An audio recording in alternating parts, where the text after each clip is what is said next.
इस audio recording में मैं आर्टिकल 151 से 180 तक एक्सप्लेन करने की पूरी कोशिश करूँगा और बहुत अच्छे से एक्सप्लेन करूँगा।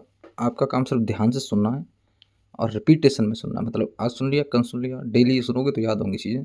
एक बार में किसी को याद नहीं होती, ना हो सकती हैं, क्योंकि पढ़ाई बहुत लंबी है। जितनी अच्छी आप कह सकते हो पोस्ट, जिससे ऊंचे पद पर जाओगे, उसके लिए उतनी ही लेवल की पढ़ाई की जरूरत पड़ती है। किसी भी नौकरी को लेने के लिए फ़िलहाल बहुत मेहनत करनी पड़ती है। इस चीज़ को बिल्कुल ध्यान में रखते हुए कॉन्सन्ट्रेशन के साथ एकदम ध्यान से सुनना है। ऐसा क्यों होता है, मैं पूरी कोशिश करूँगा कि एक्सप्लेन अच्छे से कर सकूँ। इससे पहले जो ऑडियो रिकॉर्डिंग थी उसमें एक मिस्टेक हुई है, उसके लिए इसमें ध्यान रखना। जो सुप्रीम कोर्ट के जज होते हैं, अभी फ़िलहाल इंडिया में 34 जज हैं। 34 में जो CJI या chief justice of India, Bharat के मुख्य न्यायाधीश, वो भी शामिल हैं। 33+1 बोल सकते हैं उनको।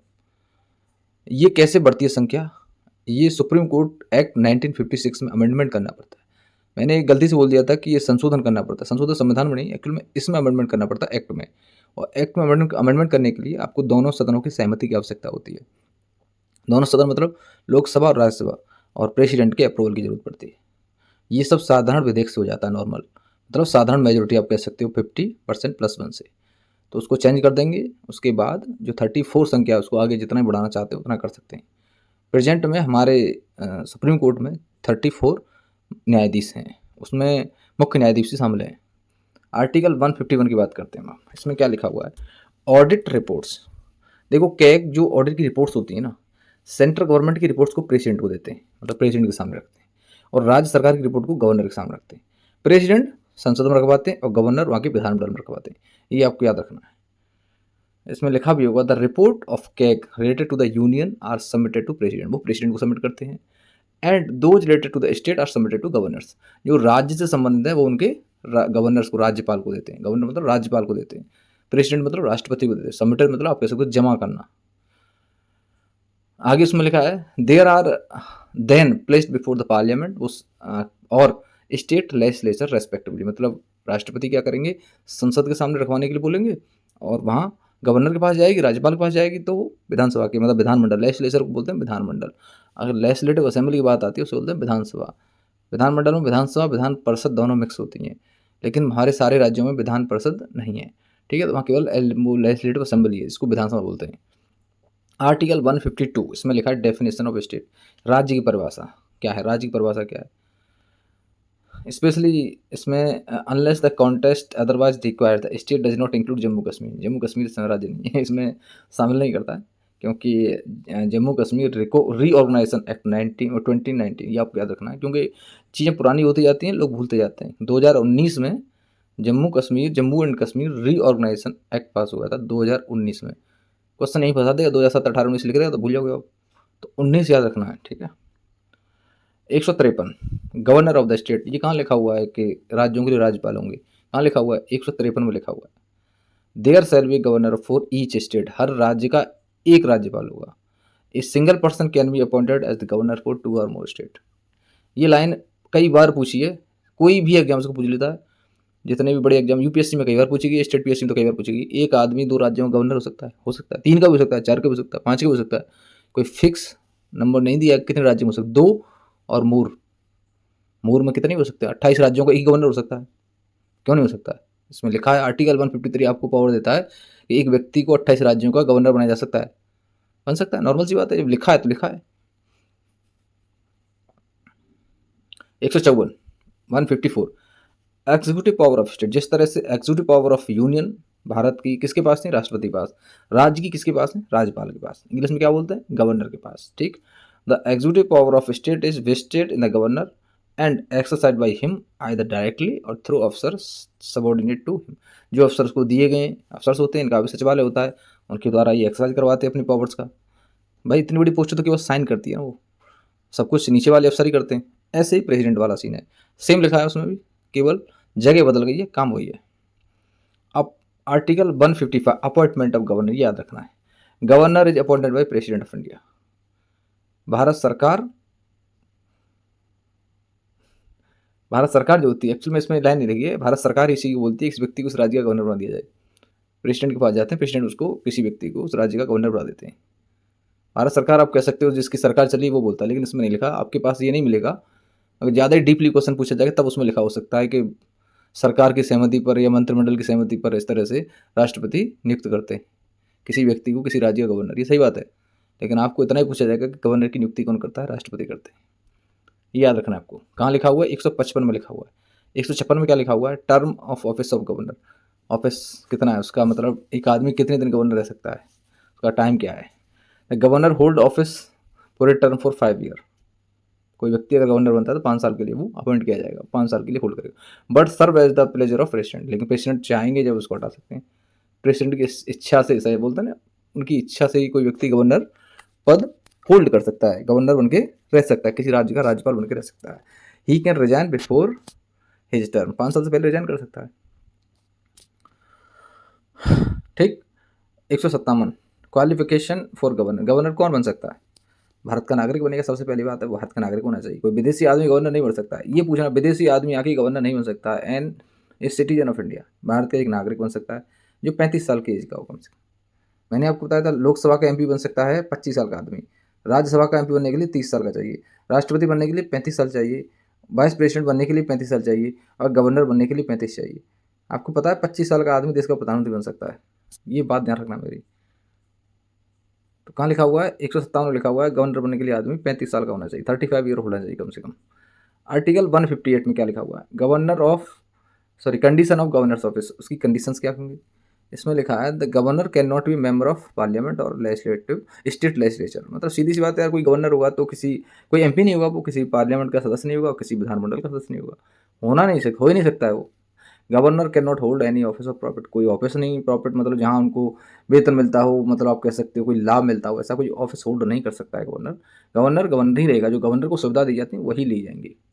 इंटाइटल टू ऑफिशियल रेजिडेंस, उनको एक सरकारी आवास मिलता है, सैलरी मिलती है, and allowances are determined by parliament. तो क्वेश्चन यही आ जाता है कि गवर्नर की जितनी भी सैलरीज अलाउंसेज है वो कौन करता है डिटरमाइंड, कौन निश्चित करता है, सुनिश्चित कौन करता है कि ये इतने पैसे इसको मिलेंगे। ये क्वेश्चन यहीं फंसता है। अब क्वेश्चन बोल देंगे राज्य सरकार। राज्य सरकार नहीं करती है। गवर्नर को क्या मिलेगा क्या नहीं मिलेगा वो पार्लियामेंट, संसद, प्रेसिडेंट भी डिसाइड नहीं करता है। ये ध्यान रखना। पार्लियामेंट ऑफ इंडिया, इसमें 3 ऑप्शन आएंगे, तीनों बता दिया जाएगा आपको कि प्रेसिडेंट करता है, राज्य सरकार करती है, संसद करती है, या राज्य सरकार, संसद राज्य सरकार की सलाह पर करती है। राज्य सरकार कोई मतलब नहीं है, प्रेसिडेंट कोई मतलब नहीं है, सिर्फ पार्लियामेंट करती है। हालांकि पार्लियामेंट का ही पार्ट है प्रेसिडेंट। प्रेसिडेंट नहीं करते, राष्ट्रपति नहीं करते, ये संसद करती है कि गवर्नरों को क्या क्या मिलेगा। आर्टिकल 159 ऑथ और अफर्मेशन बाई गवर्नर। गवर्नर को शपथ कौन दिलाता है? यार गवर्नर को शपथ कौन दिलाएगा? उस राज्य का मुख्य न्यायाधीश।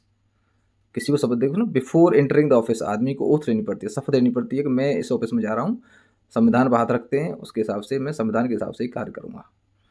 The governor must take an oath administered by the chief justice of high court of state. उस राज्य के मुख्य न्यायाधीश के द्वारा गवर्नर को शपथ दिलाई जाती है। अगर वो छुट्टी पे है या बीमार है तो जो सीनियर मोस्ट होगा, जो सबसे सीनियर होगा, जो सबसे वरिष्ठतम न्यायाधीश होगा, उसके द्वारा शपथ दिलाई जाएगी। 160 आर्टिकल 116 क्या लिखा हुआ है? Discharge of functions in contingencies. Contingency मतलब कह सकते हो आपातकाल, एक तरह से इमरजेंसी, कुछ ऐसी विशेष कंडीशंस आ गई। आपातकाल तो इमरजेंसी बोली जाती है, लेकिन कंटिजेंसी में भी आप कह सकते हो विशेष परिस्थिति पैदा हो जाती है। उसमें उसकी ड्यूटीज़, जो डिस्चार्ज मतलब होता है फंक्शन, जो उनके जो क्रिया काम है, जो फंक्शंस हैं, उनका डिस्चार्ज कैसे होगा। इसमें 160 में लिखा हुआ है the president make provision for the discharge of function of the governor in any contingency not provided for in constitution. कौन कर सकता है? इसमें संसद नहीं करेगी, ये याद रखना। राष्ट्रपति ने अपॉइंट किया तो राष्ट्रपति ही बोलेंगे तुम ये काम भी करो जो संविधान में नहीं लिखा है, क्योंकि ज़्यादातर काम संविधान में लिखे हुए हैं इनके, कौन क्या कर सकता है, उसकी पावर्स क्या क्या हैं। लेकिन कुछ ऐसी कंडीशंस आती है एक उसमें नहीं लिखा हुआ है, उसके लिए क्या है, सारी चीज़ कॉन्स्टिट्यूशन में नहीं लिखी होती हैं। जिसने कॉन्स्टिट्यूशन पढ़ा है, संविधान पढ़ा, उसको पता होता है कि इसमें क्या लिखा हुआ है। तो सारी चीज़ नहीं लिखी, लेकिन कुछ विशेष परिस्थिति आई, उसके हिसाब से भारत के राष्ट्रपति किसी भी गवर्नर को बोल सकते हैं तुम ये भी काम करो, कोई भी काम हो सकता है वो। Article 161 161 power of governor to grant pardons. मतलब जिस तरह से राष्ट्रपति के पास भी क्षमा करने की, राष्ट्रपति के पास तो है ही क्षमा करने की, बोलते हैं पूरा माफ करने की क्षमता है। कहाँ लिखा है? 72 में लिखा है ना, पार्डन की पावर है। जो सुप्रीम कोर्ट दंड देता है वो फाइनली प्रेसिडेंट के पास भी जा सकता है। कोई व्यक्ति मुझे ये दंड दिया, तो राष्ट्रपति क्या कर सकते हैं? उसको माफ़ कर सकते हैं, उसको चेंज कर सकते हैं, उसको कम कर सकते हैं, सजा में बोलते परिवर्तन भी कर सकते हैं, उसको कम कर सकते हैं, बहुत सारी चीज़ें कम कर सकते हैं वो। ठीक है, तो ऐसे ही गवर्नर के पास, गवर्नर क्या करता है? गवर्नर फांसी की सजा को माफ़ नहीं कर सकते, इसमें लिखा हुआ। द गवर्नर कैन ग्रांट पैर्डन, रिप्राइव्स, रेस्पाइटिस और remissions of punishment under state law. मतलब राज्य सरकार को जो नियम है उसके हिसाब से भाई संविधान में लिखा है, राज्य सरकार को स्पेशल लॉ तो बनाती नहीं है, वो गवर्नर के पास पावर है 161 में, एक्सेप्ट डेट जो डेथ सेंटेंस मतलब किसी को मृत्यु दंड दिया है उसको माफ नहीं करेंगे गवर्नर। मृत्यु दंड को माफ करने की शक्ति सिर्फ भारत के राष्ट्रपति के पास ही है। ठीक है।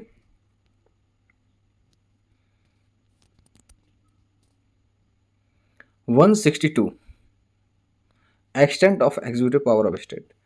जो राज्य की एग्जीक्यूटिव पावर होती है उसको एक्सटेंड मतलब बढ़ाना, क्षेत्र बढ़ा देना।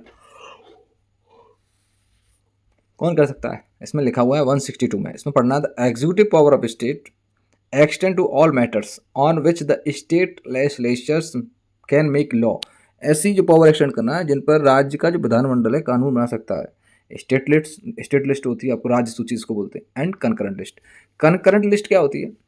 जिसमें दोनों कानून बना सकते हैं। कुछ विषय कंकरेंट लिस्ट में होते हैं, एक तो राज्य सूची होती है जिसमें राज्य सरकार कानून बना सकती है, एक कंकरेंट जिसको बोलते हैं समवर्ती सूची। कंकरेंट लिस्ट होती है उसमें दोनों बना सकते हैं, दोनों मतलब संघ के सेंट्रल केंद्र की सरकार और राज्य की सरकार, एक राज्य की नहीं सारे राज्यों की बोल सकते हैं कि ये विषय कंकरेंट में आता है मतलब समवर्ती सूची में। और एक होती है संघ सूची जो केवल सेंट्रल गवर्नमेंट ही बना सकती है। बहुत सारी चीज़ें हैं जो सेंट्रल गवर्नमेंट के पास हैं, ये सूचियों भी हम डिस्कस करेंगे कभी किसी दिन। अभी क्या लिखा है इसमें? आर्टिकल 163 इसको पढ़ते हैं। इसमें लिखा है the council of minister to aid the advice. ऐसे ही वहाँ काउंसिल ऑफ मिनिस्टर राष्ट्रपति के लिए थी, ऐड करने के लिए एडवाइस करने के लिए उसका हेड प्राइम मिनिस्टर था। ऐसे ही राज्य में होती है, इसका हेड मुख्यमंत्री होता है, इसको चीफ मिनिस्टर बोलते हैं। There shall be council of minister headed by chief minister to aid and advise the governor. क्योंकि सारे काम गवर्नर के नाम से ही होते हैं, ये आपको पता होना चाहिए। गवर्नर की पावर बहुत ज़्यादा होती है, राज्य सरकार को कंट्रोल कर सकता है गवर्नर, क्योंकि गवर्नर को हटाने के लिए राज्य सरकार के पास कोई पावर नहीं है। राज्य सरकार गवर्नर को कुछ नहीं कर सकती है, प्रेसिडेंट के ही बोलते हैं ना कि हिसाब से ही चलता है गवर्नर। तो ये एक हिडन पावर दी गई है गवर्नर को, इनडायरेक्टली कह सकते हैं। और सेंट्रल गवर्नमेंट की कंट्रोल है स्टेट पर। कहीं स्टेट गवर्नमेंट ऐसा न करते जो संघ के लिए खतरा हो जाए। संघ मतलब भारत संघ के लिए खतरा हो जाए, यूनियन के लिए कोई खतरा पैदा कर दे। अब किसी राज्य सरकार बोल रही है कि हम तो भारत की संस्कृति को स्वीकार नहीं करते, हम भारत को नहीं मानेंगे, हमारा देश नहीं है, तो गवर्नर बैठा है, गवर्नर जब तक रहेगा राज्य पर रहेगा, राज्य सरकार ऐसा काम नहीं कर सकती। कोई ऐसा काम नहीं कर सकती राज्य सरकार जो भारत के खिलाफ हो। आप कह सकते हो कि भारत की जो आप संप्रभुता है उसके खिलाफ हो, भारत की एकता के खिलाफ हो। तो इन चीज़ों को कंट्रोल करने के लिए कहीं ना कहीं एक ऐसा पोस्ट दे रखा है गवर्नर, जो कहीं ना कहीं आप कह सकते हो कि एक तरह से इनडायरेक्टली सेंट्रल गवर्नमेंट की कंट्रोलिंग यूनिट है वो। ठीक है। 163 council of minister to aid and advise governor. ऐसे ही प्राइम मिनिस्टर के लिए प्राइम मिनिस्टर थे वहाँ पे, राष्ट्रपति के लिए ऐसे यहाँ पे मुख्यमंत्री होते हैं। 164 में क्या लिखा हुआ है? Other provision as the minister. ये मिनिस्टर के लिए कुछ बेसिस प्रोविजन उसमें लिखा है। Chief minister is appointed by governor. कौन करता है? मुख्यमंत्री की नियुक्ति राज्य के राज्यपाल करते हैं। Other ministers are appointed by the governor on the advice of chief minister. Chief minister बोलते हैं इस आदमी को ये मंत्रालय दे दो, उसको गवर्नर अपॉइंट करा देंगे, अपॉइंट करते हैं। ये इस राज्य को ये मंत्रालय दे दो, इस व्यक्ति को ये मंत्रालय दे दो। बहुत सारी मिनिस्ट्री बांट दी जाती हैं, आपको पता है किस किस को क्या मिनिस्ट्री मिलती है, कैसे मिलती है, उनको सबको अपॉइंट करते हैं राज्य के राज्यपाल। Ministers hold office during the pleasure of governor. ये लाइन अक्सर याद रखना, मिनिस्टर भी गवर्नर की प्लेजर, उसकी इच्छा से ही जब तक गवर्नर चाहेगा ऑफिस होल्ड कर सकते हैं। Minister must be the member of legislature with in 6 month. अगर कोई व्यक्ति ऐसा है जो मिनिस्टर बना दिया गया, उसको 6 महीने में लेजिस्लेचर का सदस्य होना ही है, नहीं उसकी मिनिस्ट्री खत्म हो जाएगी। इसका मतलब है कोई व्यक्ति जरूर नहीं हो एमएलए बने कहीं या एमएलसी बने। मिनिस्टर आदमी कोई 5 महीने बनना चाहता है तो 5 महीने तो कोई भी जाके मिनिस्टर बन सकता है। उसकी एज उसमें फॉल करनी चाहिए जो कि होनी चाहिए। एज भी नहीं दे रखी मिनिस्टर की, तो एज तो एमएलए की दे रखी है। तो इसका मतलब 20 साल का आदमी मिनिस्टर बन सकता है भाई। अगर उसमें सोचोगे मिनिस्टर कौन बन सकता है, मिनिस्टर बनने के लिए क्वालिफिकेशन नहीं दे रखी, उसमें ये बोला कि 6 महीने में किसी व्यक्ति को क्या बोलते हैं विधानमंडल का सदस्य बनना है। तो विधानमंडल का सदस्य बनने के लिए 25 साल और 30 साल की एज का क्लोज है। 25 साल का होना चाहिए, 30 साल के। हमने किसी 20 साल के आदमी को मिनिस्टर बना दिया, क्यों नहीं बन सकता? मिनिस्टर बन सकता है। 5 साल उसको सदस्य नहीं दिया जाएगी, वो मतलब विधानमंडल का सदस्य बनेगा नहीं, तो 5 महीने तो रह लेगा वो। तो ये भी एक डाउट वाला केस है। ठीक है, मिनिस्टर बनने की एलिजिबिलिटी क्या होनी चाहिए? बस ये है कि मुख्यमंत्री बोल दे इस आदमी में मंत्री बना दो तो बना देंगे, अपॉइंट करना है गवर्नर को। तो article 165 advocate general of state. जिस तरह से वहाँ पे अटॉर्नी जनरल हैं जो देश के कह सकते हो आप सबसे बड़े, आप इसको न्याय के अधिकारी बोल सकते हो, उनको महाधिवक्ता बोलते हैं ना जनरल, उनको आप वकील बोल सकते हो, एडवोकेट बोल सकते हो, कुछ भी बोल सकते हो। ये एडवोकेट जनरल ही राज्य के सबसे बड़े कानून के ज्ञाता आदमी होते हैं।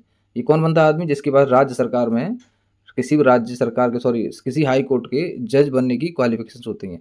जो व्यक्ति हाई कोर्ट का जज बन सकता है वो एडवोकेट जनरल भी बन सकता है। There shall be an advocate general for each state. हर राज्य का एक होता है, ऐसा नहीं है कि एक व्यक्ति को 2 राज्यों को बना दिया जाए, नहीं। ईच स्टेट हो सकता है। अपॉइंट बाय गवर्नर, गवर्नर इनकी नियुक्ति करते हैं। To advise on legal matters, कुछ विधिक मामले होते हैं उन पर एडवाइज करने के लिए। Equivalent to attorney general of India at the state level में होता है ना। अटॉर्नी जनरल जैसे संघ में काम करते हैं सेंट्रल गवर्नमेंट में, यहाँ एडवोकेट जनरल बोलते हैं। आर्टिकल आपको याद रखना 165। 166 की बात करते हैं। इसमें लिखा है conduct of business of the governor of the state. ये तो नॉर्मल सी बात है, कोई सीरियस चीज़ नहीं है। तो बिजनेस तो कंडक्ट करेगा ही अपने। गवर्नर कैसे काम, बिजनेस मतलब होता है किसका क्या काम है यार। बिजनेस का मतलब व्यवसाय से नहीं है कि मैं ये बिजनेस कर रहा हूँ, मैं ये बिजनेस का मतलब तुम्हारी ड्यूटीज़ क्या क्या है, तुम क्या करते हो। All executive actions of the state shall be express to be taken in the name of governor. सारे भी जो एग्जीक्यूटिव एक्शंस होते हैं, जो भी कार्य किया जा रहा है, जो कार्यपालिका होती है इसको एग्जीक्यूटिव बोलते हैं। कार्यपालिका के जो सारे कार्य हैं वो गवर्नर के नाम से होते हैं। Rules can be made for convenient transaction of business. Convenient transaction आप कह सकते हो कि जो बिजनेस जो गवर्नर जो कार्यपालिका के जो कार्य हैं उनको आसान करने के लिए रूल बनाए जा सकते हैं और बनते हैं। 167 ड्यूटीज ऑफ चीफ मिनिस्टर। ये ड्यूटी है चीफ मिनिस्टर की कि जो सरकार क्या कर रही है, क्या डिसीजन लिए हैं, क्या करना चाहता है भविष्य में। हम कोई किसी मिनिस्टर ने कोई डिसीजन ले लिया, ये सारे गवर्नर को बताते हैं। और यार गवर्नर चाहते हैं किसी मामले की जानकारी लेने के लिए कि भाई मुझे ये बताओ ये क्या चल रहा है, तब भी उसको मुख्यमंत्री को बताना। इसमें लिखा है to communicate decisions to the governor. जो डिसीजन होते हैं गवर्नमेंट के वो सब गवर्नर को कम्युनिकेट किए जाते हैं, मतलब बताए जाते हैं। To furnish information as governor may call for, जिसके लिए गवर्नर सूचना चाहता है उसको भी बताना है। To submit matters requiring the governor's decision. जो मैटर्स जो रिक्वायरिंग होते हैं गवर्नर डिसीजन वो भी आपको सबमिट करने हैं। गवर्नर को बताना है क्या चल रहा है राज्य में, आपने क्या क्या डिसीजन लिए हैं, या फिर ऐसी कोई सूचना जो गवर्नर खुद चाहते हैं मुझे बताओ यार, तब भी मुख्यमंत्री को बताना है। ठीक है, तो ये कहाँ लिखा हुआ 167 में। 168 में पढ़ते हैं। ये बहुत अच्छा टॉपिक है, इसमें फंस जाते हैं। सॉरी, लाइन 168, 169, 170, 171 चार आर्टिकल को ध्यान से सुनना। इसमें से कई बार पीसीएस में क्वेश्चन आया है। डाउट क्या रहती है किस आर्टिकल में क्या है, ये फंसता आदमी। बाकी कहानियाँ तो लोगों ने सुन ली हैं, क्योंकि इसमें फंस जाता है। अक्सर देखा होगा राज्यसभा पहले आती है, लोकसभा बाद में आती है। लेकिन यहाँ कुछ ऐसी चीज़ें हैं, एक तो संरचना की बात की गई विधान परिषद की, और एक की गई है विधान परिषद क्या कह सकते हो, कैसे आ सकती है, वो कैसे बन सकती है, वो सारी चीज़ें बताऊंगा मैं। 168 में लिखा है constitution of legislature in state. जो विधानमंडल होगा उसका कॉन्स्टिट्यूशन क्या। कॉन्स्टिट्यूशन का मतलब कि संविधान ही नहीं होता है, कॉन्स्टिट्यूशन का मतलब संगठन भी होता है। ठीक है, कि जो विधानमंडल होगा उसमें क्या क्या होगा। Each state shall have a legislature which may be. सबके पास एक विधानमंडल होगा, और वो यूनिकैमरल हो सकता है, या तो एक सदन का हो सकता है, या बाई कैमरल हो सकता है, या 2 सदन का हो सकता है। एक सदन वाले में होने है लेजिस्लेटिव असेंबली, इसको विधानसभा बोलते हैं।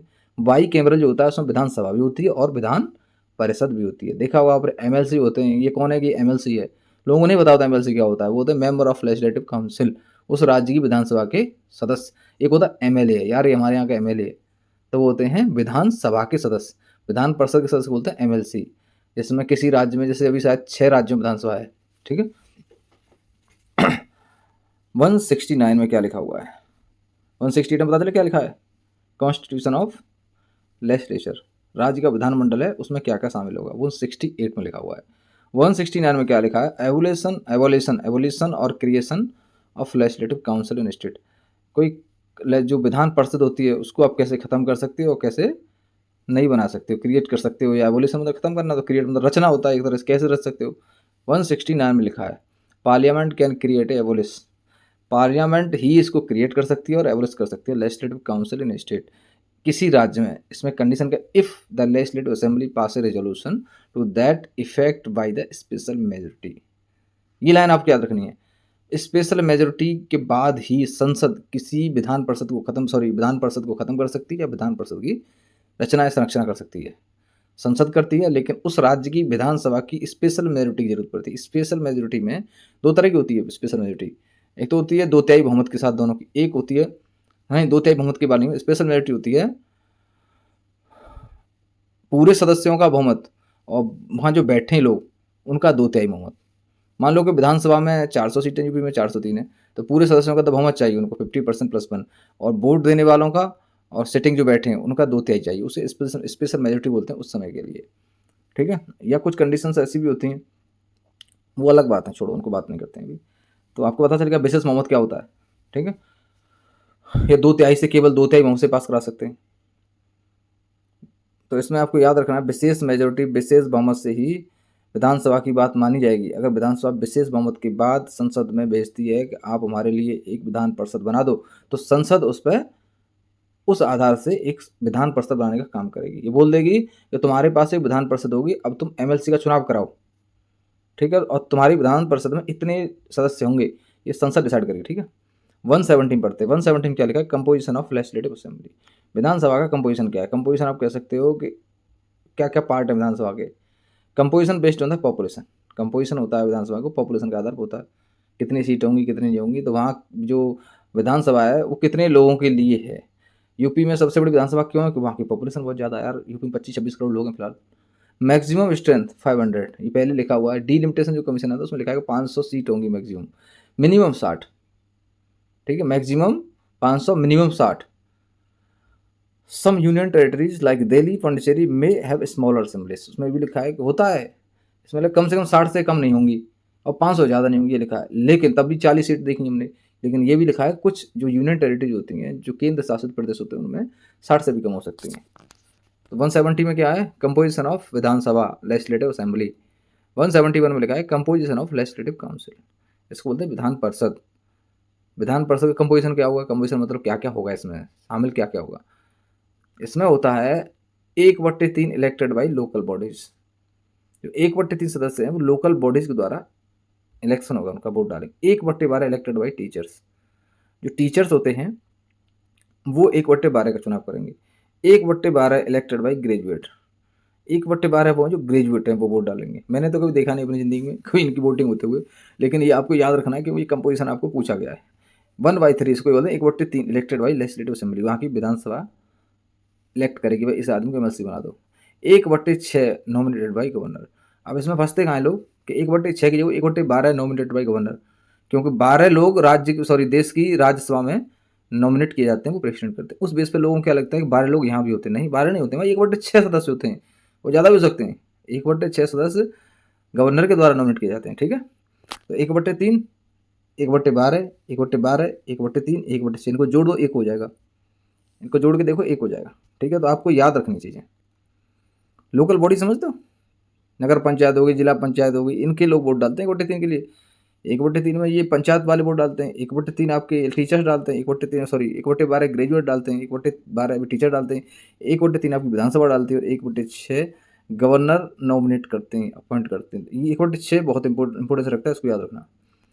172 ड्यूरेशन ऑफ स्टेट, कितने दिन के लिए विधानमंडल होता है, duration of state legislature. 3 line याद रखते हो, एक तो होता है स्टेट लेजिस्लेचर, इसको हिंदी में बोलते हैं विधानमंडल, एक होती है असेंबली सभा, एक होती है काउंसिल परिषद। 3 शब्द याद रखना। 172 में कितने समय के लिए विधानमंडल होता है, ये टाइम लिखा हुआ है। The legislative assembly continue for 5 year, 5 साल के लिए होता है। एक बार एमएलए बन जाती है 5 साल रहता है ना, तो विधानसभा होती है 5 साल के लिए होती है, अनलेस डिजॉल्व सूनर। अगर किसी में कुछ ऐसी कंडीशन आ गई कि वो भंग करनी पड़ गई, कह रही बहुत कम होता, लेकिन मानो भंग करनी पड़ गई, तो अलग बात है, नहीं 5 साल के लिए होता नहीं। During emergency it terms may be extended 1 year at the time, एक समय में इसको 1 साल के लिए बढ़ाया जा सकता है। अगर मान लो इमरजेंसी लग गई, युद्ध चल रहा है, तो उसमें चुनाव थोड़ी कराया जाएगा। उस समय क्या होगा कि इस राज्य की विधानसभा को 1 साल के लिए बढ़ा दो, up to the 6 month after emergency end. जैसे ही इमरजेंसी खत्म होगी तो 6 महीने तक लगी रहेगी, वो 6 महीने बाद खत्म हो जाएगी टोन। समझे मैं क्या कह रहा हूँ, कि जब लड़ाई चलती है, इमरजेंसी होती है, तो उसमें चुनाव छोटी चीज़ हो जाती है, तो उसमें क्या होता है, ऐसी लोकसभा का टाइम बढ़ा दिया जाता है, ऐसी विधानसभा बढ़ा दिया जाता है। तो एक समय पे 1 साल बढ़ सकता है, ये याद रखनी है आपको। और जैसे इमरजेंसी खत्म होती है, आपातकाल खत्म होता है, 6 महीने तक लगा रहेगा, वो खत्म हो जाएगा बाद में, 6 महीने तक ही खत्म है। 173 qualification for the membership of state legislature. विधान मंडल के जो सदस्य हैं वो कौन बन सकता है, उनकी क्वालिफिकेशन क्या होनी चाहिए। पहली बात तो भारत के नागरिक होना चाहिए, दूसरी बात तो 25 साल का होना चाहिए, और काउंसिल के लिए 30 साल का होना चाहिए, विधान परिषद के लिए 30 साल का होना चाहिए, और विधानसभा के लिए 25 साल का होना चाहिए। Possess other qualification prescribed by law, या कुछ ऐसी विशेष जो क्वालिफिकेशन है जो कानून बनाता है। वो कह कुछ ज़्यादा उनमें क्वालिफिकेशन कोई है नहीं, आपको 25 और 30 याद रखना है, भारत का नागरिक याद रखना। 174 में लिखा है session of the state legislature. Session क्या क्या होते हैं, कैसे काम करते हैं, तो लंबा टॉपिक होगा, आपको 174 में लिखना है session of the state legislature, जो वहाँ की विधानमंडल होता है उसके सेशंस क्या हैं। द गवर्नर सम्मान कर सकता है उनको, प्रोपोग कर सकता है, एंड डिजॉल्व भंग कर सकता है। विधानसभा को समन तो करता है कि भाई समन कर देगा कि भाई मुझे आज जॉइंट मीटिंग करानी, ये कराना है, आप यहाँ मीटिंग होगी, मैं आऊँगा, मेरा एक लेक्चर होगा, जो भी गवर्नर चाहे कर सकता है, क्योंकि सब कुछ गवर्नर के नाम से होता है। गवर्नर कार्यपालिका का प्रधान होता है, वहाँ राष्ट्रपति कार्यपालिका के प्रधान है, यहाँ गवर्नर कार्यपालिका, एक्जीक्यूटिव मतलब कार्यपालिका, एक्जीक्यूटिव बोलते हैं ना, वो कार्यपालिका ही होती है, उसके प्रधान होते हैं। डिजॉल्व भंग कर सकते हैं, लेकिन वो स्थगित नहीं करते हैं। आज की कार्रवाई स्थगित कौन करेगा? विधानसभा स्पीकर करेगा, विधानसभा जो अध्यक्ष होगा वो करेगा, लेकिन गवर्नर ही काम नहीं, गवर्नर उसको खत्म करते हैं, भंग करते हैं। ठीक है। 175 याद रखना है, right of governor to address and send message to house, उसका एक राइट है, उसके बाद अधिकार है एड्रेस करने का हाउस को और मैसेज भेजने का अधिकार। गवर्नर कर सकते हैं एड्रेस द लेजिस्लेचर, विधानमंडल को एड्रेस कर सकते हैं, सेंड मैसेज टू हाउस, या फिर कभी कभी भी एड्रेस नहीं करना चाहते हैं, अरे ये विधानमंडल में मैसेज भेज दो गवर्नर की तरफ से, तो वो मैसेज विधानमंडल में पढ़ा दिया जाता है। मतलब कोई खड़ा होकर उसको पढ़ देगा कि ये मैसेज है हमारे राज्य के गवर्नर की तरफ से है, तो पूरी विधानसभा विधानमंडल में खड़े हुए लोग पढ़ लेंगे उसको, तो एक तरह से आप कह सकते हो गवर्नर का ही मैसेज है, गवर्नर एड्रेस ही कर रहे हैं, या फिर खुद चाहेंगे तो खुद कर सकते हैं। ऐसे ही प्रेसिडेंट का सीन है सेंटर में। 176 special address by governor, special address कौन सी कंडीशन होता है? ऐसे ही वहाँ पे स्पेशल एड्रेस बाय प्रेसिडेंट था, वो जब होता है जब कुछ ऐसी कंडीशन आ जाती है कि जो दोनों हाउस मानते नहीं है एक दूसरे की, कोई एक्ट बनाया, कोई बिल बना, उस पर दोनों सहमति नहीं दे रहे हैं, तो क्या करेंगे, अरे यार ये जरूरी है, दोनों को मिक्स करके एक मीटिंग करा देंगे, जॉइंट मीटिंग, तो वो दोनों को कंबाइंड एड्रेस कर देते हैं। इसमें लिखा है governor shall address the legislative assembly both houses if bicameral, मतलब एक है दोनों में at the first session after general election. नहीं, ये वो नहीं है, स्पेशल एड्रेस तो अलग चीज़, स्पेशल एड्रेस यही है या तो चुनाव के बाद पहली बार या हर साल में एक बार। ठीक है, स्पेशल एड्रेस वो होता है जब चुनाव खत्म होता है, नई विधानसभा आती है, तो गवर्नर का एड्रेस करते हैं, और साल में एक बार स्टार्ट होती है, साल जब करते हैं, फर्स्ट सेशन जो होता है एवरी ईयर का जो फर्स्ट सेशन होता है उसमें। 177 right of ministers and advocate general in legislature, ऐसे ही वहाँ पर right of ministers and attorney general of India के होते हैं, ऐसे ही यहाँ पर राइट है। क्या कर सकते हैं? ये बैठ सकते हैं, मतदान नहीं कर सकते हैं, ठीक है, वोट नहीं दे सकते हैं, बैठ सकते हैं, बोल सकते हैं, कहीं भी कार्य में बैठ सकते हैं, उसको भी भारत के किसी भी न्यायालय में बैठने का अधिकार होता है। ऐसे यहाँ पर राज्य के किसी भी न्यायालय में बैठने का अधिकार इनके पास होता है। Minister and advocate general have right to speak, बोलने का अधिकार इनके पास है। पार्टिसिपेट भाग लेने का अधिकार, बैठ सकते हैं in the proceedings of both house, किसी भी सदन की प्रोसीडिंग्स में, जो प्रोसीडिंग मतलब होता है सदन के जब चल रहा है सदन, उसकी जो कार्रवाई हो रही है उसमें बैठ सकते हैं, बोल सकते हैं, अधिकार है। But they do not have voting right unless they are member, जब तक उसके वो सदस्य नहीं है तब तक उनको वोट देने का अधिकार नहीं होता है। भाई अटॉर्नी जनरल तो सदस्य होगा नहीं, ना एडवोकेट जनरल सदस्य होगा। जनरल कौन हो, सदस्य कौन हो सकता है? कौन हो सकता है? मिनिस्टर। मिनिस्टर जब सदस्य नहीं है तो वोट नहीं डाल सकता है, ठीक है, सदस्य है तो डाल सकता है। 178 speaker and deputy speaker of the legislative assembly, वहाँ भी लोकसभा स्पीकर की नियुक्ति कौन करता है? कोई नहीं करता है। लोकसभा स्पीकर को लोकसभा ही करती है कि ये व्यक्ति हमारा स्पीकर होगा। लोकसभा स्पीकर एक एमपी की तरह सदस्य मतलब शपथ लेते हैं, ऐसे ही यहाँ पे जो विधानसभा के स्पीकर हैं वो एक एमएलए की तरह ही ओथ लेते हैं। उसके बाद विधानसभा किसी व्यक्ति को अपना स्पीकर बनाती है, ठीक है। Assembly elect a speaker and deputy speaker, एक स्पीकर बनाती है और एक डिप्टी स्पीकर बनाती है।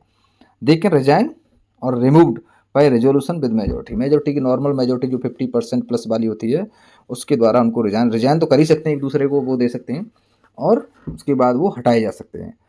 179 vacation and removal of speaker and deputy speaker, खाली हो जाता है सीट, कभी पद खाली भी तो हो जाता है, या खाली होना या फिर इनको पद से हटाया जाना। कैसे होता है? एक तो रेजिग्नेशन से होता है, भाई रिजाइन कर दिया, मुझे ये पद नहीं चाहिए। दूसरा removal by majority resolution of assemble, जो असेंबली एक रिजोल्यूशन पास करती है मेजोरिटी के साथ, उसके द्वारा उनको हटा दिया जाता है पद से। They can not preside during the discussion, सीधी सी बात है, जब किसी व्यक्ति को हटाने की बात चलती है, चाहे सेंटर में हो चाहे राज्य में हो, तो उस समय वो भाई पीठासीन अधिकारी नहीं होगा। आप कह सकते हो कि प्रेसिडेंस कह सकते हो आप, इसमें प्रिसाइडिंग नहीं अफसर होगा, जो बोलते हैं ना पीठासीन नहीं, वो अधिकारी नहीं बन सकता है। वो बैठ सकता है, बात कर सकता, जो भी है कार्रवाई में भाग ले सकता है, लेकिन वोट नहीं डाल सकता। सॉरी, वोट डाल सकता है वो जब, लेकिन मत बराबर हो जाएंगे तब वोट नहीं डाल सकता, क्योंकि वो हटाने की बात चल रही है। एक कंडीशन है, जैसे कि मान लो स्पीकर है, स्पीकर नॉर्मली वोट नहीं डाल सकता है। अगर ऐसी वोटिंग हो रही है कि बराबर हो गया मामला, 50% इसको मिले 50 इसको मिले, तो उस समय निर्णायक मत देता है जब वो स्पीकर होता है। कंडीशन क्या होती है कि उस समय उसको हटाने का कोई प्रावधान नहीं होना चाहिए, मतलब नहीं चल रहा हो, ऐसा कि ऐसा कहीं चर्चा तो नहीं चल रही कि इस व्यक्ति को हटाया जाए। तो ये अपोजिट है इसके सीधा, वहाँ और यहाँ सेंट्रल गवर्नमेंट स्टेट गवर्नमेंट में दोनों में सेम है। जब आदमी को हटाने की बात चलेंगे तो वो निर्णायक वोट नहीं डाल सकता। वैसे वोट नहीं डालने की बात कही है इसमें, लेकिन और अच्छे से पढ़ो पॉलिटिकल साइंस में तो लिखा हुआ है 180 180 में लिखा है speakers duties in absence. Speaker की ड्यूटी कौन करेगा जब वो छुट्टी हो जाएगा, बीमार हो जाएगा? भाई उसके भी तो बच्चे की शादी हो रहा है, उसको कोई पर्सनल काम का, मतलब स्पीकर की लड़की की शादी है तो लड़की शादी कराएगा, वहाँ काम करेगा, जाएगा नहीं जाएगा? तो उसकी एब्सेंसी में, उसकी अनुपस्थिति में कोई और काम करेगा, कौन करेगा? डिप्टी स्पीकर करेगा। If both speaker and deputy speakers are absent, अगर दोनों ही एबसेंट हैं, a member appoint by the governor act, ये क्वेश्चन सही है। जब दोनों ही एबसेंट हैं तो उस समय गवर्नर अपॉइंट करेंगे किसी व्यक्ति को, स्पेशली 6 लोगों की बात होती है, 6 सीनियर माने जाते हैं, इनमें से एक व्यक्ति होगा, तो गवर्नर किसी व्यक्ति को अपॉइंट करेंगे। कब करेंगे? जब डिप्टी स्पीकर और स्पीकर दोनों ही किसी कारणवश उपस्थित नहीं है। ठीक है, तो ये 180 में स्पीकर और डिप्टी स्पीकर की जो एब्सेंसी में अपॉइंटमेंट कौन करेगा, वो आपको याद रखना है, वो सर राज्य के राज्यपाल करते हैं। आज की ऑडियो यहीं बंद करते हैं, ध्यान से सुनना इस चीज़ को, आपकी डाउट क्लियर हो जाएंगे।